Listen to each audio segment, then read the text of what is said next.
Claire Voisin is not here. While her hands move through the world of practical things, cleaning, walking, or eating breakfast, her mind has already defected. She is 62 years old and she is dreaming.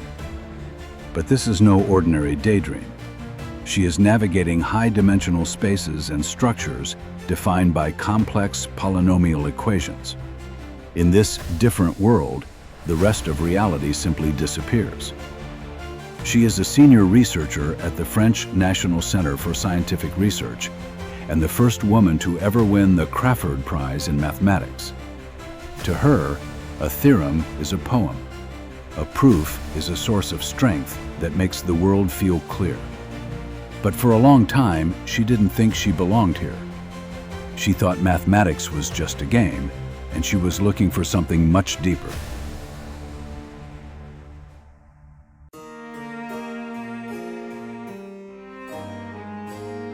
To understand the mind of Claire Voisin, you have to understand the noise she grew up in. She was the 10th of 12 children born into a bustling French household. In a family that size, identity is often something you have to carve out for yourself. For Claire, that carving began with a textbook. By the age of 12, while most children were navigating the social hierarchies of middle school, Claire was already drifting into the world of high school algebra. She wasn't just doing homework, she was reading the structure of the universe. She found herself fascinated by the definitions and the way proofs built upon one another like a meticulously laid stone wall. Her father, an engineer, recognized this spark. They would sit together for hours, hunched over problems, dissecting logic as if it were a family tradition. But here's the paradox. Despite her obvious brilliance, Claire Voisin did not want to be a mathematician. In fact, she spent most of her youth running away from it. To her, the mathematics she was taught in school felt thin. It felt like a game. And Claire Voisin has never been interested in games. To her, a game is a closed loop, a set of arbitrary rules where you play to win, but you don't actually discover anything. She looked at the equations on the chalkboard and saw a puzzle, but she didn't see a world. She wanted something she could inhabit, something she could make entirely her own. In her search for depth, she turned to the humanities. She became a student of the soul. She fell in love with philosophy, drawn to its stubborn insistence on defining concepts and questioning the nature of reality. She began to paint, creating figurative works that explored the boundaries of geometry and form.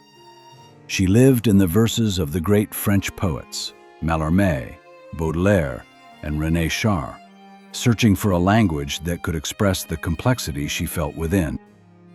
By the time she turned 20, Claire was living a double life. Her days were a blur of mathematics and oil paint. She describes this period now as excessive, a frantic attempt to feed two different hungers. She was a painter who was too logical for the canvas, and a mathematician who was too poetic for the classroom. She was a late bloomer, not because she lacked the skill, but because she was waiting for mathematics to stop being a game and start being an art form. She was waiting for a language that didn't just solve problems, but described a different world entirely.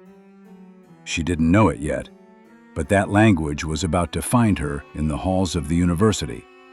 And once it did, the rest of the world would begin to disappear.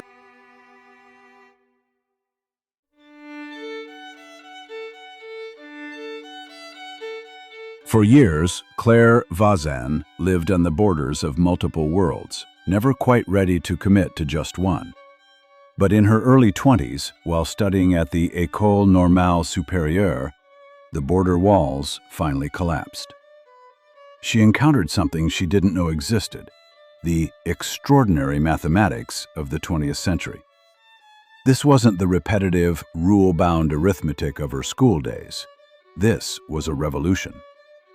At the heart of this transformation was the towering figure of Alexander Grothendieck. He hadn't just solved problems. He had rebuilt the very foundation of how we see space and shape. He introduced a new language, a system of ideas and concepts so powerful they changed the nature of algebraic geometry itself. For Claire, discovering Grothendieck was like a poet discovering a new alphabet. She realized that mathematics wasn't about finding the answer at the back of a book. It was about the creation of structures. It was about defining things that had never been defined before. This was the depth she had been searching for in philosophy and poetry. In the 20th century approach to mathematics, she found a field that was beautiful and spectacular, a world where logic and imagination were finally speaking the same language. It was here, in the quiet intensity of university research, that Claire made a life-altering realization. She was capable of making new discoveries. This wasn't just a subject to be studied. It was a frontier where she could contribute something original. The game had become a reality. The decision was swift and total. Mathematics began to subsume everything else. The painting and the poetry didn't disappear, but they were relegated to the background as she surrendered to this new obsession. She describes the feeling as the rest of the world disappearing. When she enters this state of mind, the physical world, the room she's sitting in, the sounds of the street, simply ceases to exist. She had found her lifelong devotion. She wasn't just a student anymore, she was a participant in a grand, abstract tradition. She realized that by dedicating her life to these structures, she could explore landscapes more vast than any canvas could ever hold. Claire Voisin had finally found a world she could truly make her own.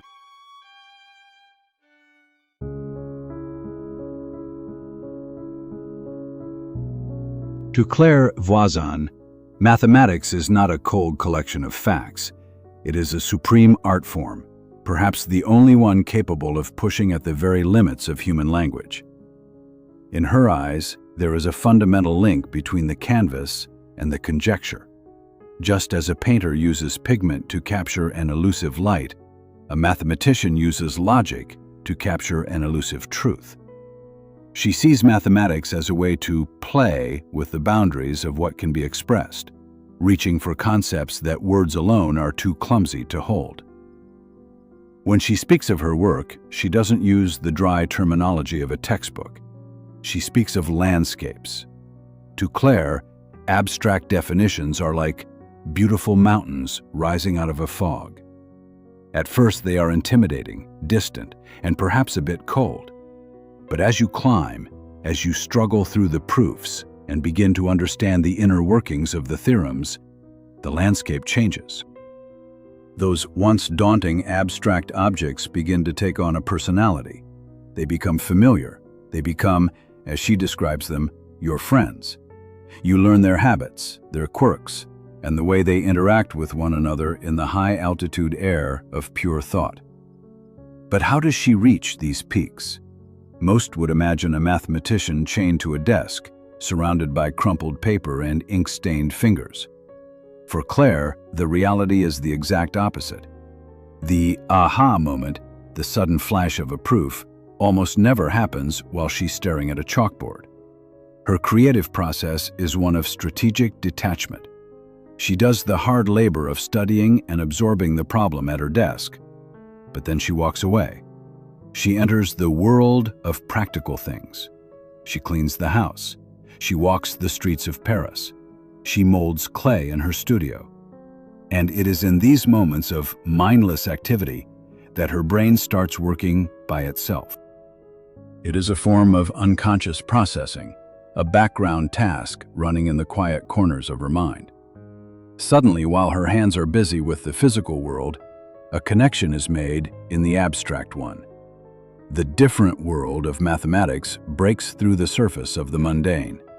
A theorem clarifies, a proof aligns. In the middle of a household chore, the friend she has been chasing through the mountains finally reveals its face. This is the essence of her creativity, a delicate dance between intense focus and the freedom of the wandering mind.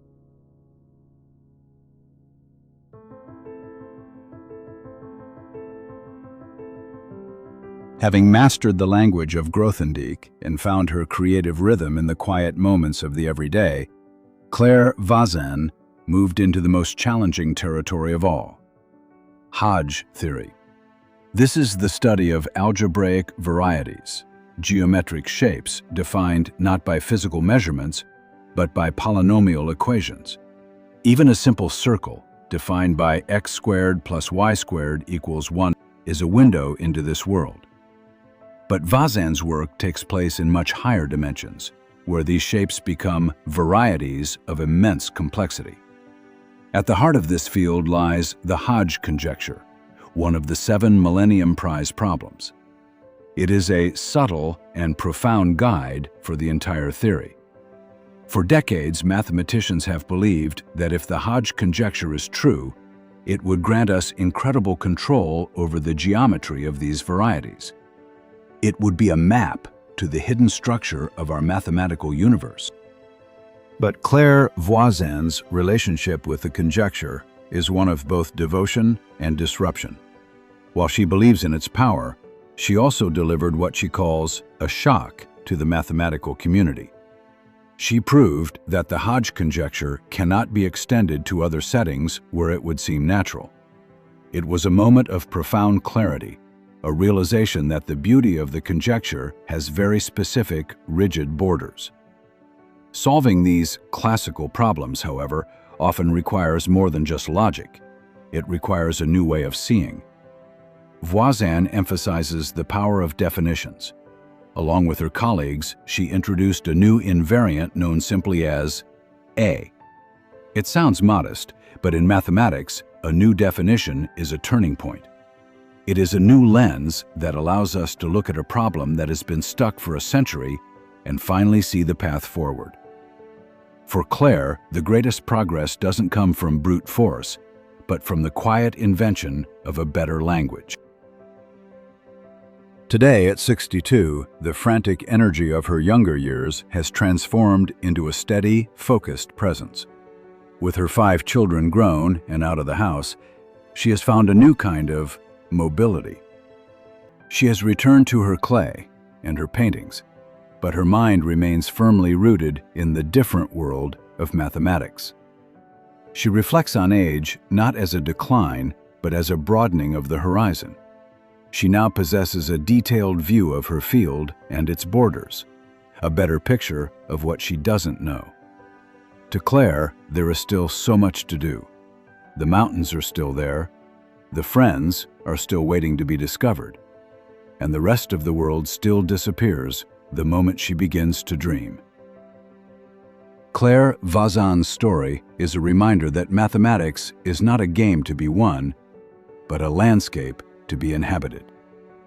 It is a pursuit that demands the heart of a poet, the eye of a painter, and the discipline of a scientist. And as long as there are definitions to be written and varieties to be explored, she will be there, walking the border between the world of practical things and the infinite beauty of the abstract.